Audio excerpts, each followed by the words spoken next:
right. So if you understand by introducing yourself. Well, okay, maybe not. Maybe not. Let's start again. Okay. Do you mind telling us what you do, though? Yeah, no, don't mind. No, you don't mind. Yeah. Okay. Do you want to tell us what you do generally? Okay. Like how old you are? Maybe? Fine. I'm a 30-year-old Kenyan journalist. I work for, how do I put this? A foreign media-owned company. Yeah, and I live in Nairobi, born and bred. Gone to school here, know a lot of people here, live here, my family's here. That's it. Okay, and could you tell us a bit about your background, about your sexuality, and when it was that you realized that you weren't straight? Oh God, that's a bit of a hard one. I know you asked me this the other day, and I was thinking, when did this happen? I don't know. It was never an issue. I don't think really. I mean, you grow up, you go to school, suddenly you're 12, 13, and you got all these pressures of dating and so on. And so everybody bloody dates and everything and so forth. And I just sort of found I was never interested. And I thought, okay, maybe I'm slow, and I'll figure it out at some point. But I don't know, about the age of 16, 17, I started figuring out what the hell was going on. And I wasn't sure if I was happy about it or not. I thought, this is very strange business. And I don't know, it's just some point, well, where was I? I was in the UK and I was talking to somebody and I don't know, it just came up and I thought, well, let's see what happens, yeah? Because also, the way I've been brought up is like, life is full of experiences. You check things out. If it doesn't work out, I mean, whether it's booze or cigarettes or whatever it is, you try it. If you don't like it, you leave it. If you like it, then you figure out what you're going to do about it. And so I said, let's just try this out. So I went to a few gay bars, a few gay clubs and so on. It was interesting. I found the people a bit strange, I suppose, because you're not used to that, coming from here anyway.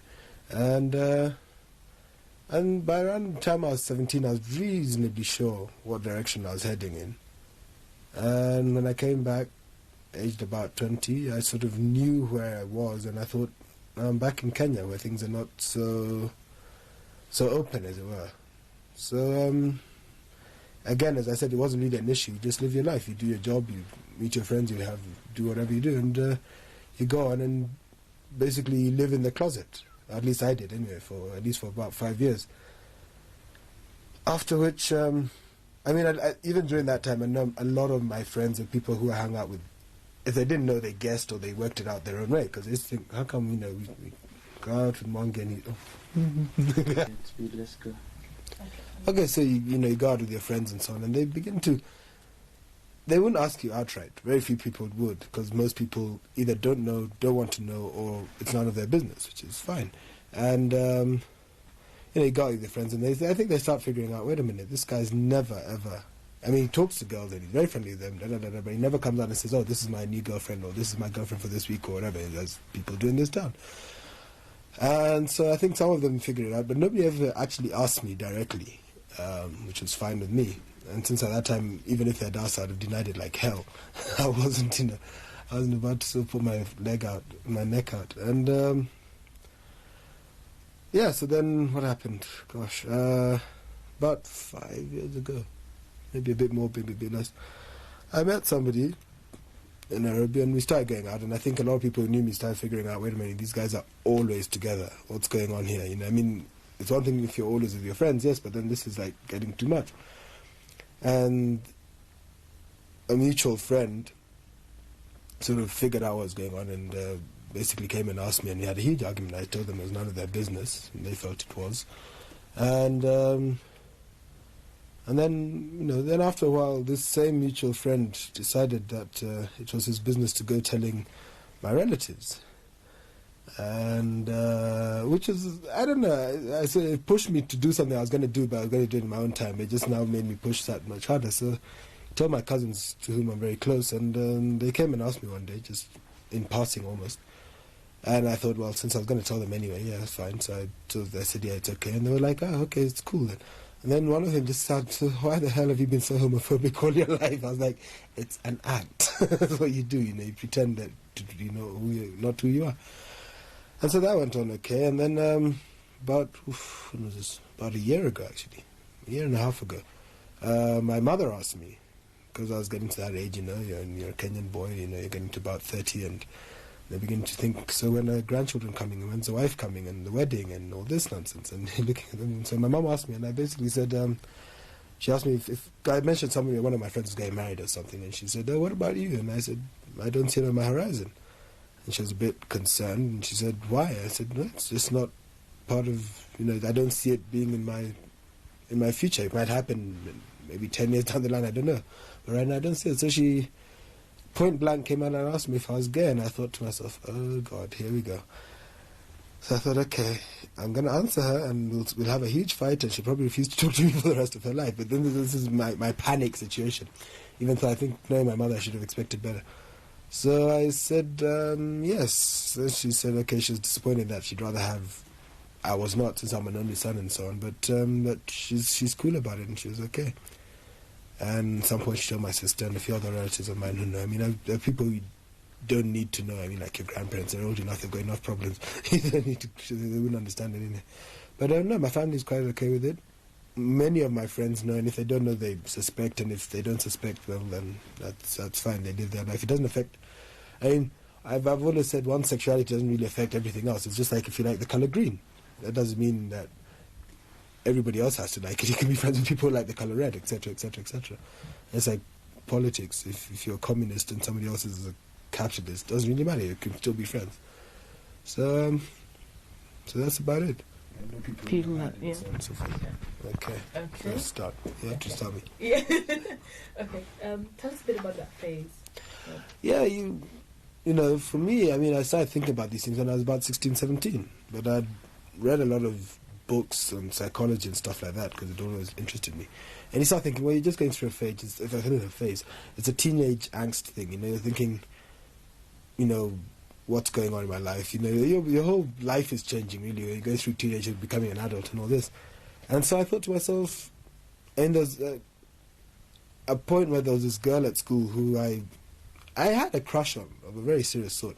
But it was a very strange crush. It was not like any other crushes I had before. Funny enough, we're still friends today. But and when she sort of, it was one of those situations where you're chasing after somebody, they're going to let you down, they're not interested in you at all, but that's why you're chasing, because there's something in you that you're trying to convince yourself that this is how things are.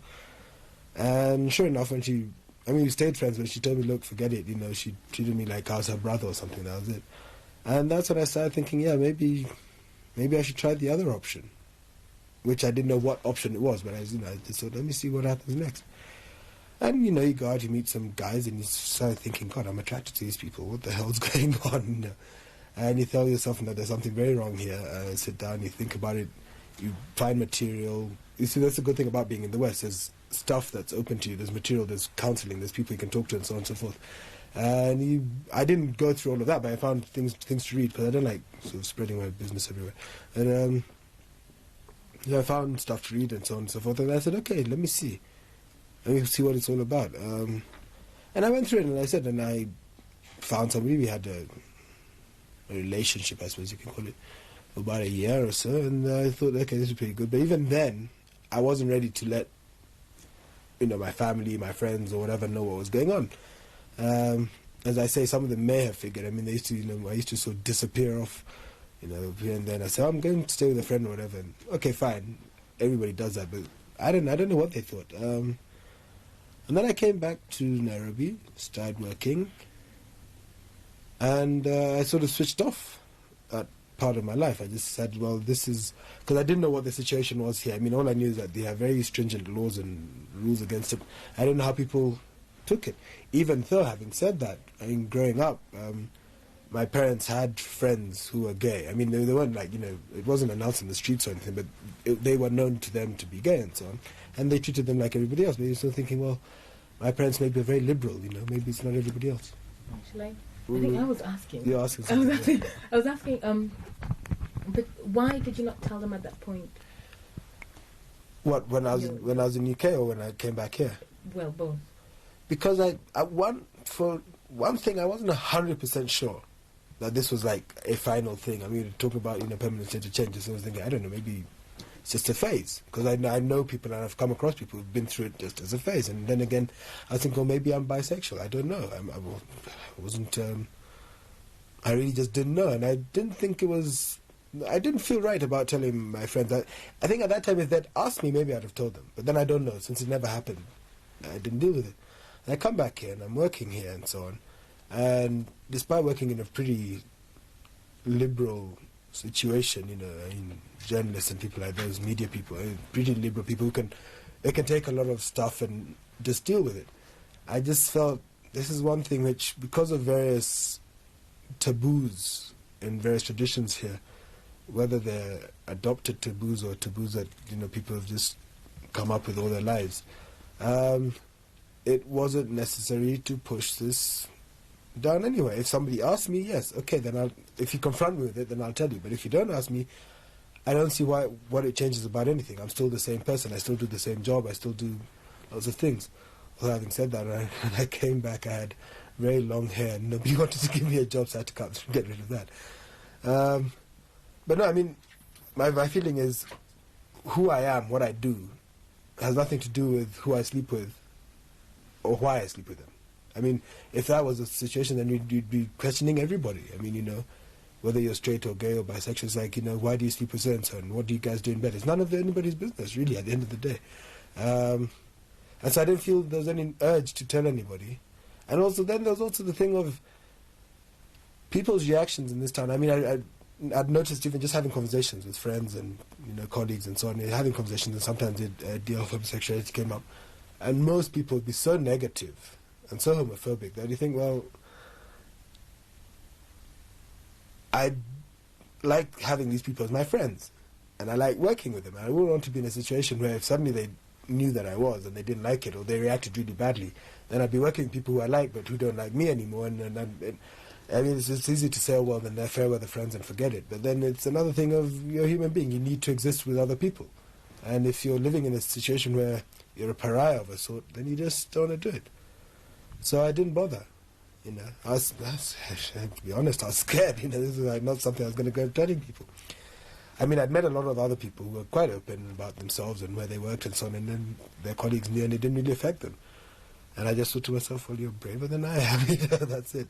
I was not ready to be a martyr. That was basically the end of that. So, amongst your friends, have you lost friends once you found out that you were gay? Did you say that? No, I don't think I could. I mean, there's a funny story I'll tell you. I had a friend of mine, a guy. He wasn't gay, and by no means whatever. I mean, I keep telling people, just because I'm gay doesn't mean all my friends are gay either. Most of my friends, in fact, are straight. Anyway, we're really, really good friends, and we used to go out hanging and carnival and all these places together.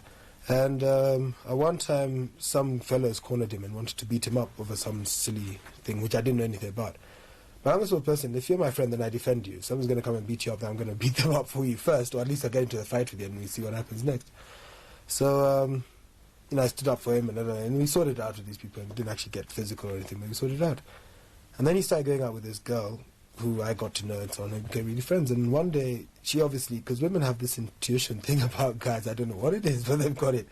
And she obviously figured it out for herself. She didn't even bother asking me anything. And she told him that I was gay, and he was very annoyed. He said, there's no way he can be. He's my friend, and he's defended me one time. I was in a fight, and we go drinking together, and and this and this and this. And she told him I was. And at some point, he must have decided to accept her. I mean, she came and told me that she told him, and he was not happy, and she thought he thought she was lying or something. And at some point, it sort of sunk into him, and for a while, he behaved strangely. I mean, he wouldn't. Whereas before, we'd meet up and hug and stuff like that, and just talk and so on. After a while, he'd be at arm's length, which I sort of vaguely understood. And then after that, he just got over it, and fine. That's about it. I don't think I've lost any friends, at least not that I know of. So in fact, if anything, I think I've made a few more friends, and especially since of the last 2-3 years that I've actually been open and out to anybody who bothered to ask. I think I made more friends. It doesn't affect me in that way. Okay, and how accepting has your family been? Actually, they've been very good about it. As I say, I was surprised, but I don't know. I was surprised. I shouldn't have been surprised, because you know your family, you know how they react to various situations. But then you're always thinking, yeah, that's fine because that's somebody, an outsider. What about when it's some, from within. And my mom was very, very cool about it, and she still is. My sister was amazing. I mean, because we'd never been that tight as kids, but growing up we become really good friends. And she was like so cool. She was like, yeah, so what's the big deal? And we moved on. And everybody else, my cousins and my aunts and uncles, those who I presume know or don't know, whatever, everybody's quite cool about it. Nobody, and because, as I said, and as I think they figured out, the person inside doesn't change. It's still the same. And it's not only that. I've always, when you think about it, this is not something. There's not a choice you make in it, like you're in Form 2 or Form 3. Shall I do sciences or arts? It's not a thing you tick out on a menu. It's how you are. And when I thought about it, all the way down through my childhood, I was pretty much a gay kid. I mean, I don't know what at that time you didn't know what it meant or what it is or anything, but when you look back you think, yeah, this is strange. There's so many things he did. I mean, and even from silly little things which, okay, a lot of other kids do anyway, and they don't necessarily turn out that, but like silly things like wearing your mother's dresses and fooling around with makeup. I wouldn't do it today. I think I'd be rather stupid in a dress or makeup, but a lot of things that just when I think about them now, and I've always been like that, and it's just because at 5 years old you don't start thinking my sexuality. I mean, you don't even know what the word means, for God's sake. It sounds like a rude word, and you just don't do it. So everybody seems to have accepted it. I'm sure maybe there's some people who don't feel so great about it, but since I haven't said anything, and I'm not going to go around asking them, by the way, how do you feel? I mean, it's not like the question Jesus used to ask, and what do people say about me? So it's fine. I mean, everybody I know has been pretty accepting about it. As I say, that all said, this is not something go shoving down people's throats or into people's faces, rather, maybe, pun unintended. And so, like, for instance, at work, if somebody was to ask me, I'd admit it, or I'd say yes. But since they haven't asked, and it's none of their business, and it doesn't affect the way I do my job, life continues. I have a feeling few of my colleagues have guessed, or they figured it out. But then again, as I say, it's absolutely none of their business. Just like if you work with somebody who you suspect is divorced, you don't go up and say, by the way, you're divorced. And if they're divorced, so what? They do their job. Boom. How many kids do you have? It doesn't really matter. You're a human being, you do your job. Even socially, I go out. I've got a lot of friends. As I said, I've got a lot of straight friends, a lot of gay friends, and we all go out. And okay, sometimes people make jokes, but then we make jokes about so many things. And if you can't, I have a philosophy where if you can't laugh at yourself, then you have no right to laugh at anybody else. And so people make jokes, and nothing cruel or anything. If it was cruel and malicious, then I'd react. But since it's a joke, I think sometimes I make some of the more sicker jokes about these things than anybody else. So it's okay. So have you been attacked because of your sexuality at all? No. I say no. Or have you had experiences where people are acting differently towards you because of it? Yeah, okay, I've had experiences where people don't know how to act. Because, especially a lot of men in particular, are very insecure when they meet a person who's gay. I've had another man who's gay. They're insecure because half of them is thinking, is he going to be chasing me? And the other half is thinking, if he's not chasing me, why? Am I not that attractive? It's a very true thing. I've seen that with so many of my friends. I've even asked some of my friends about it. So you get people who are not quite sure how to react. And like, your buddies, you're sitting, you're having a beer, you're watching TV or watching soccer, whatever it is.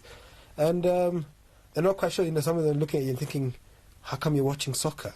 How come you used to play rugby and so on? Shouldn't you be, walking around with a little handbag and mincing? I think, what? Just because one is gay doesn't mean one has to do the caricature things or whatever. Okay, get some people who genuinely just want to know what the hell's going on.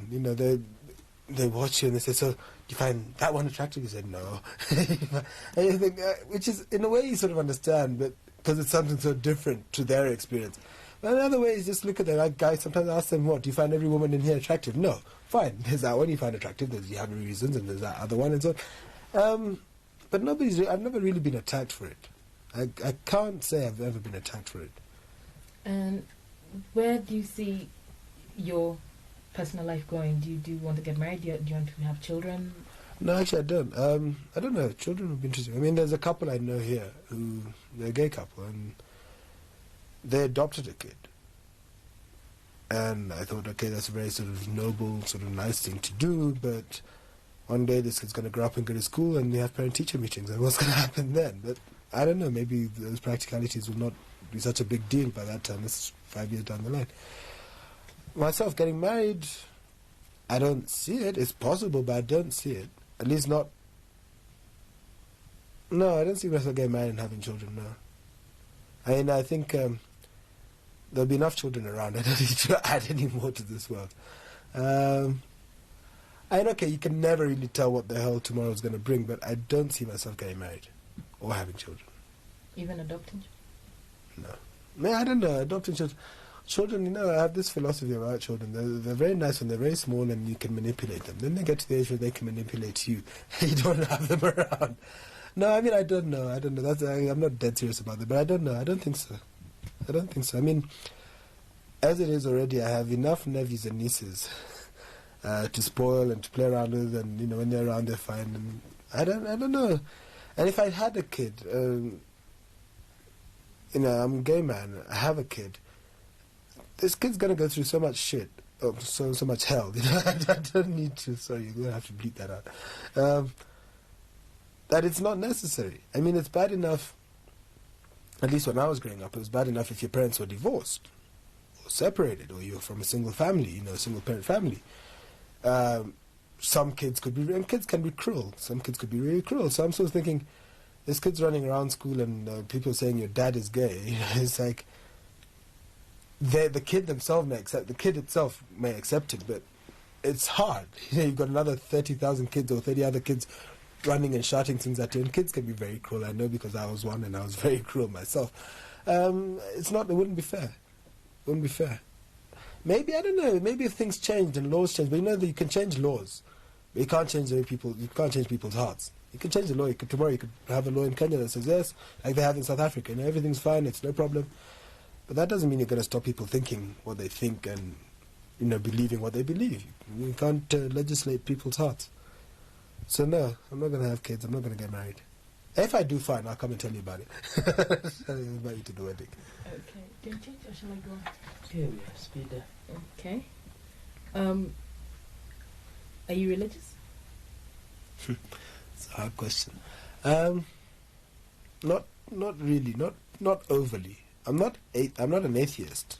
I think the word is probably an agnostic. I mean, there's certain things I believe in, but no, I'm not like, I don't go to church, I don't go to mosque, I don't go to temple or anything. No, I have my own little beliefs, which don't necessarily agree with other people's, but that's their problem. I'm not very religious. Although I grew up sort of, I mean, I went to a Catholic school, and you know, well, it's not, there's other people there, but it was mainly Catholic and so on, and you know, you go to church, and at some point in my life, sometimes I wonder why, and at some point in my life, I got sort of religious, but it was, for me, it was just a learning experience. I wanted to see what it's all about. I decided I didn't like it very much, and I left. Do you see yourself going to any of the churches today and being happy in any of those churches? Oh, well, yeah, there's some churches I like because they've got great music. And their message is not so fire and brimstone. That I don't mind. A church that has tolerance, just like people who are tolerant, is fine. But if it's... and I've been to a few churches, and hell, for one point in my life, I suppose you could call me a born-again Christian for a short time anyway. There's a very sort of tolerant sort of thing, and it's okay. And I'm not talking about necessarily tolerant about sexuality. I'm just talking about tolerant about even other people, because I have friends from all over the place, from all sorts of religions, from all sorts of beliefs, from all sorts of backgrounds. And you get some places where you go to certain churches and people are just not tolerant. They want to see what car you drove in and what you're dressed in, and are you going to be dressed the same next Sunday and all this, and they're just not tolerant. I'm sorry. I don't have time for that. But, no, I'm not a churchy person. I'm not religious inside. I mean, I know my Bible as well as anybody, well, as well as the next guy in the street. Maybe a little bit better because I actually studied it for a while. But there's certain things in there I don't believe. And what do you think about the fact that homosexuality is illegal in the country? How does that sit with you? Well, the whole situation stems from an old British law, and because a lot of our laws here are very old British laws, which, by the way, have changed in Britain but haven't changed here, or have been at least amended in some way, or maybe even been thrown out. The fact that it is legal, there's a little loophole in this whole thing. I've studied these things, I know. Actually, what is illegal is not being homosexual. Being homosexual, nobody could stop that. So you can be homosexual, that's fine, that's not illegal. What is illegal is the actual sexual act. And the problem with that is, for you to be arrested or to be taken to court for that, you have to have evidence, actual evidence. So for that to happen, you have to either be sitting with somebody in the room with a television, camera videoing the whole thing, or you have to have a cop hanging around there, which is not going to happen. So the law exists, and it scares a lot of people in many ways, especially when you haven't really thought about the law the way it actually is. But I've talked to a few lawyer friends of mine and people from FIDA and so on. And I think it's the government or whoever the authorities are ignore that, because if they were to start harassing gay people in this town, they'd harass a lot of people. In fact, a lot of people. Let me just say that. And I think the police have got much better things to do. There are more criminals out there than there are gay people. And so the law seems to close its eye to it. Anytime you see it coming up in the newspapers, if somebody has mentioned it, or there's a case of somebody who's been involved with minors, which of course that should come out, whether you're gay or straight or whatever. If somebody's fooling around with kids, and that's wrong, that's whichever law it is. But so the law here, I'd like it changed. I mean, I'd like it to have so that what I do with whoever I do it with in my bed is none of anybody's business and is not illegal. That would be great. And maybe it will be changed. I mean, some friends and I had great hopes for this constitutional process that was going on. We were putting together a proposal just to change the constitution, changing the law. It might have worked, it might not have, but at least we'd have tried. That's the whole point. But then again, there's the other half of the argument that you change the law, you still don't change the way people think. If people are going to dislike you or hate you or be nasty to you because you're gay, or oppress you at work, or give you a problem at work because you're gay, then no matter what the law says, I mean, okay, fine, you can sue them and take them to court, but they're not going to change the way they feel. Maybe they'll just be a bit more subtle about it. But yeah, I think the law should change. Unfortunately, it's not going to change with this generation of politicians, because they have constituents.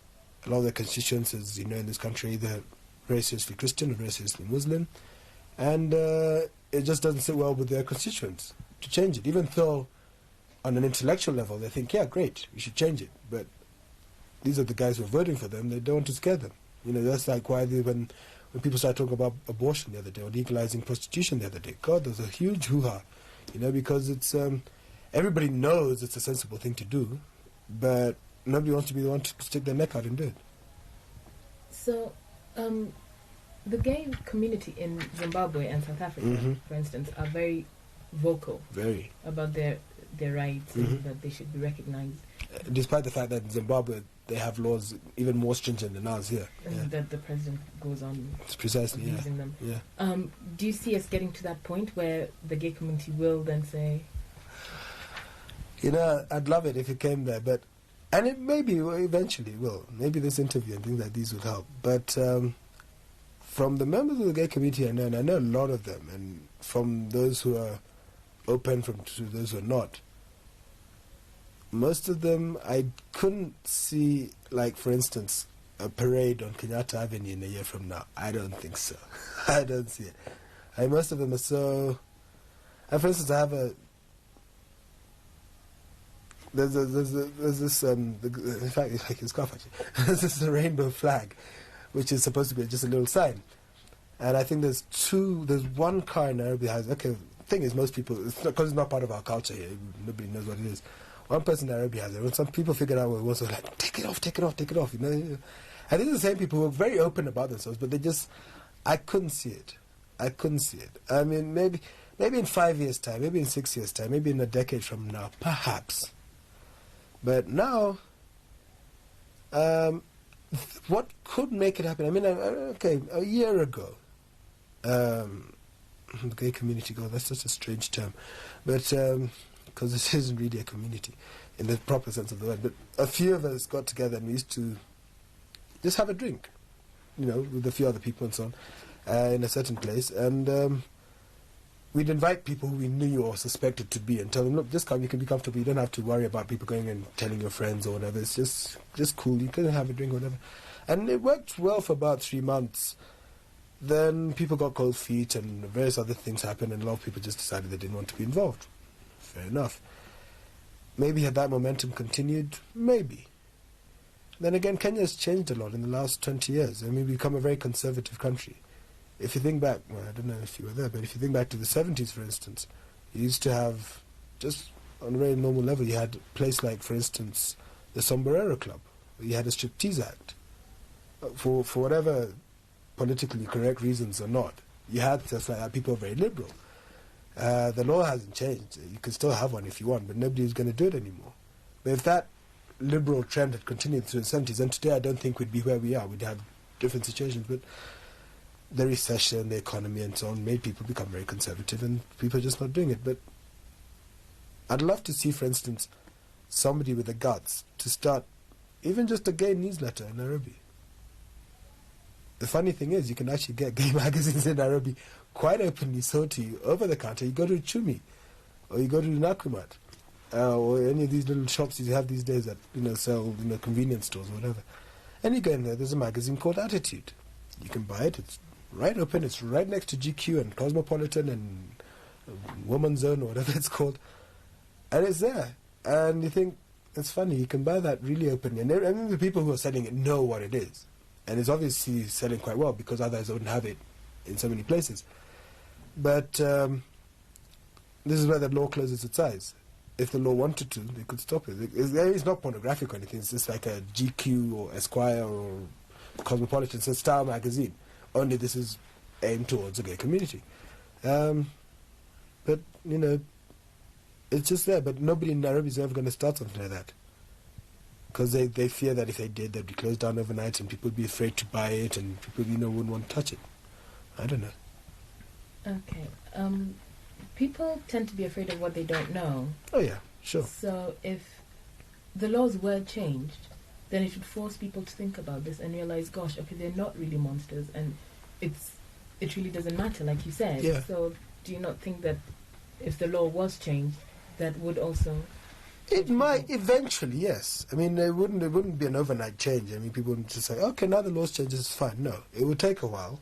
And then, maybe then, the so-called gay community in Kenya would become a community and would band together and fight for something. But for whatever reason, they don't... It's not a very close-knit community. I mean, they're close as in socially, yeah, they go out drinking together, they go to parties and so and so. But when it comes to any organized form of action, I don't see them taking it. There may be about 3 or 4 people who I know who might do something. We don't have anything to rally around. You see, like, for instance, in the West, gay men started rallying around becoming a community because their community was hit by the AIDS epidemic, right? And there was, okay, everybody else was hit, but they were hardest hit. So then they came together because they thought, we've got to fight the medical companies and so on and get the governments to treat us like human beings and, dignity, whatever. Here, there is no such thing. And as you know, we don't really have an activism nature in this country or tradition. I mean, we occasionally do, like when it came to